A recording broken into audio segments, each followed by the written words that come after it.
हर हर महादेव, श्री शिवाय नमस्तुभ्यम। इस वीडियो में जानकारी लेंगे सावन रवि प्रदोष व्रत की। प्रदीप मिश्रा जी गुरुजी द्वारा बताए गए सर्वश्रेष्ठ उपाय और पूजा का शुभ समय भी जानेंगे। संपूर्ण नियम, उपाय इत्यादि की जानकारी इस वीडियो में परिपूर्ण तरीके से आपको प्राप्त होगी। आरंभ करते हैं। जैसे कि अधिक मास के शुक्ल पक्ष की यह सावन की त्रयोदशी तिथि अपने आप में विशेष है। 30 जुलाई 2023 को सुबह 10:34 से इसकी शुरुआत हो रही है और इसका समापन जो है 31 जुलाई 2023 सोमवार को सुबह 7:26 के आसपास हो जाएगा। और साथ ही प्रदोष काल की पूजा का समय, जैसे कि इसे प्रदोष व्रत के नाम से जाना जाता है, सर्वश्रेष्ठ तिथि यह होती है जो महादेव को अत्यधिक प्रिय है।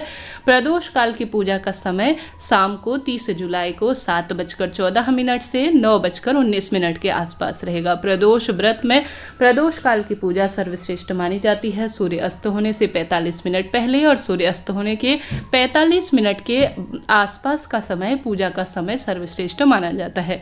थोड़ा क्षेत्र और शहरों के अनुसार सूर्य अस्त और उदय का समय थोड़ा सा फेरबदल हो सकता है। आप अपने क्षेत्र के अनुसार इस शुभ समय में पूजा करें। अब जानते हैं सर्वश्रेष्ठ उपायों के बारे में। सबसे पहले ब्रह्म मुहूर्त में अगर आपने एकादशी व्रत किया है तो सर्वश्रेष्ठ है, आप जो है इस व्रत को भी कर सकते हैं। तो आप सभी को ब्रह्म मुहूर्त में अपने लाल या पीले रंग के वस्त्रों का चुनाव करते हुए गंगाजल मिश्रित जल से स्नान करते हुए श्री शिवाय नमस्तुभ्यम महामंत्र का जाप करें और सुंदर लाल रंग के वस्त्रों का चयन करें, क्योंकि रविवार का दिन है, सूर्य ग्रह से लाल रंग संबंध रखता है। उसके बाद जो है आप महादेव की पूजा करने के लिए विशेष जो है इन तिथियों में आप पूजन के सुबह के समय तो सामान्य सरल तरीके से पूजन करें। सबसे पहले आप सभी महादेव का शिवलिंग विराजमान है या मंदिर जाकर पूजा करते हैं तो अति श्रेष्ठ है। पंचामृत, दूध, घी, शक्कर और शहद का निर्माण कर लीजिए, नहीं तो शाम को अवश्य कराएं। यह मनोकामना पूर्ति में सहायक है। चाहे तो सुबह कराएं, चाहे तो शाम को कराएं। तो आपको पंचामृत से सुबह महादेव का अभिषेक कराकर, पहले आप पंचामृत से अभिषेक कराएं या अलग अलग भी आप महादेव का स्नान करा सकते हैं। जल इत्यादि समर्पित करें, अति श्रेष्ठ रहेगा। संकल्प लें, थोड़ा सा चावल नाम गोत्र बोलकर अपने दाहिने हाथ में पुष्प लेकर कहें कि महादेव आज आपका प्रदोष व्रत करने जा रही हूँ, मेरी मनोकामना पूर्ण करें और मेरे द्वारा की गई पूजा को स्वीकार करें। ऐसा कहते हुए अपने व्रत का संकल्प लें और अखंड दीप लगाने का प्रयास करें। घर पर कर रहे हैं तो अति श्रेष्ठ है, मंदिर में कर रहे हैं वहाँ भी दीप प्रज्वलित करें। फिर विधि विधान से जैसा आपसे संभव हो उस तरह से आंक, धतूरा, बेलपत्र, भस्म इत्यादि महादेव को सुंदर भाव से समर्पित करें।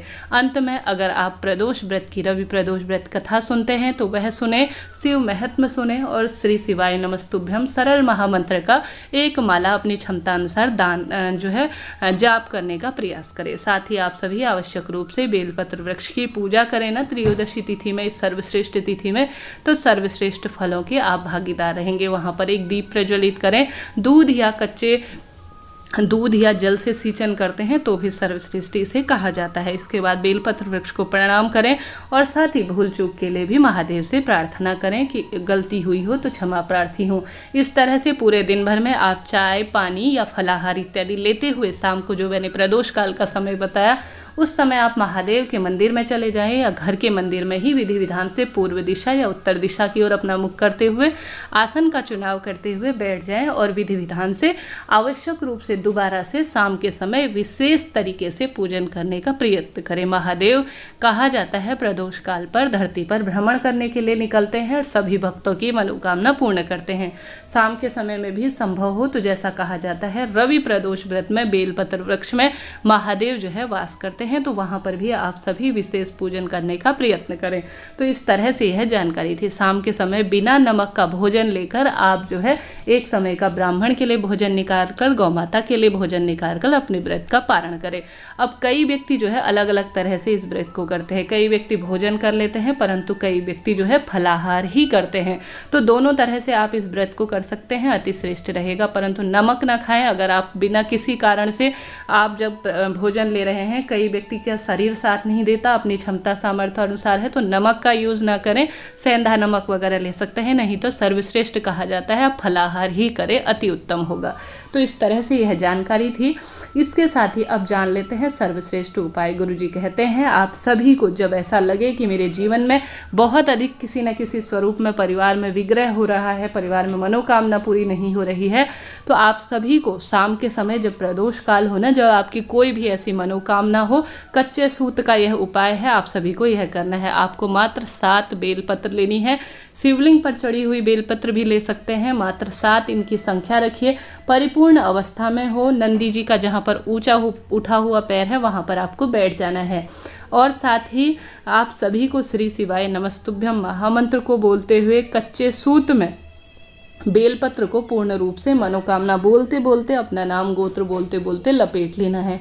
लपेटने के पश्चात जो बेलपत्र का आगे का सिरा है ना, अर्थात जहाँ से बेलपत्र का आगे का सिरा होता है उस स्थान पर आपको लगा लेना है लाल चंदन। आप सभी को नाम गोत्र बोलना है, आगे के सिरे में लाल चंदन लगाना है और साथ ही महादेव से अपनी मनोकामना भी बोलनी है। और आपको नंदी जी का जहाँ पर उठा हुआ पैर है ना, वहाँ पर बैठकर यह जो है कार्य करना है। श्री शिवाय नमस्तुभ्यम कहते हुए कच्चा सूत एक के ऊपर एक बेलपत्र रखकर 7 को बांध लेना है अच्छी तरह से।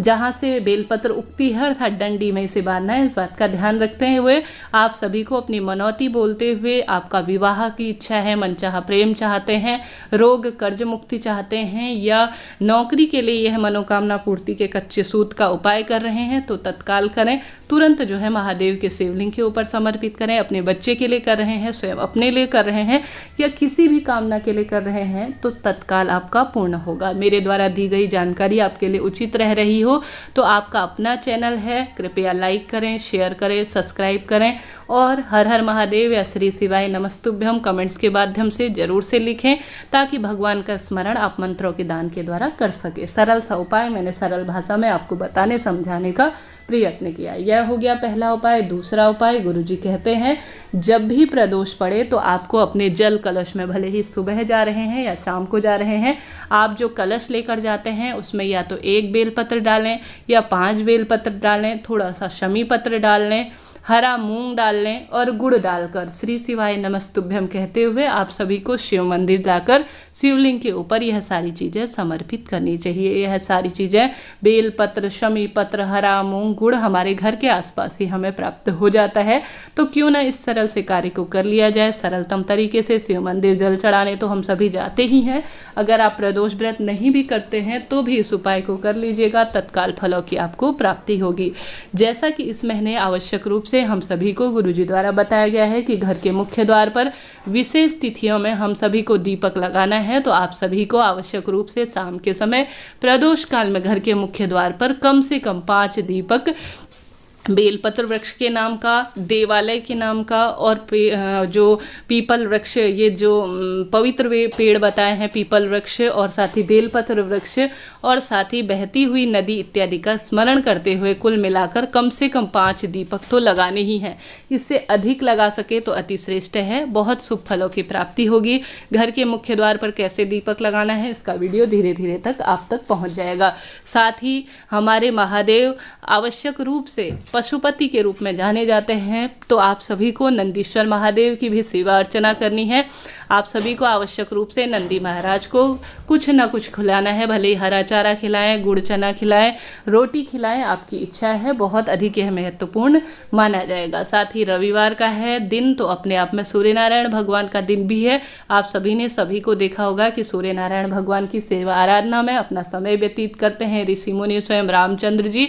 तो आप सभी को गुरुजी कहते हैं भारी रोग कर्ज हो गया है तो एक तांबे का कलश लेकर उसमें थोड़ा सा आप सभी को आवश्यक रूप से लाल मिर्च के दाने, गुड़ हल्का फूर, थोड़ा सा सिंदूर, चावल डालकर श्री शिवाय नमस्तुभ्यम कहते हुए या ओम घृणी सूर्याय नमः या ओम सूर्य देवाय नमो नमः कहते हुए सूर्य देवता को अर्घ जरूर से देना चाहिए। आप सभी को आवश्यक रूप से रवि प्रदोष व्रत है, जितना संभव हो प्रभु स्मरण में अपना समय व्यतीत करना है और साथ ही आवश्यक रूप से श्री शिवाय नमस्तुभ्यम महामंत्र का दान करना है। एक समय का भोजन आवश्यक रूप से गरीब ब्राह्मण के घर पर भिजवाकर दीप दान करें। और इन दिनों अधिक मास के विशेष दिन चल रहे हैं, कुछ ना कुछ विशेष करने का जरूर से प्रयत्न करें। अगर आप करेंगे तो इसका पूरा फल आपके परिवार को प्राप्त होगा। इस तरह से मैंने संपूर्ण जानकारी आप सभी को देने का प्रयत्न किया। वीडियो उपयोगी रहा हो तो लाइक करें, शेयर करें, सब्सक्राइब करें। हर हर महादेव। श्री शिवाय नमस्तुभ्यम। जय श्री राधे।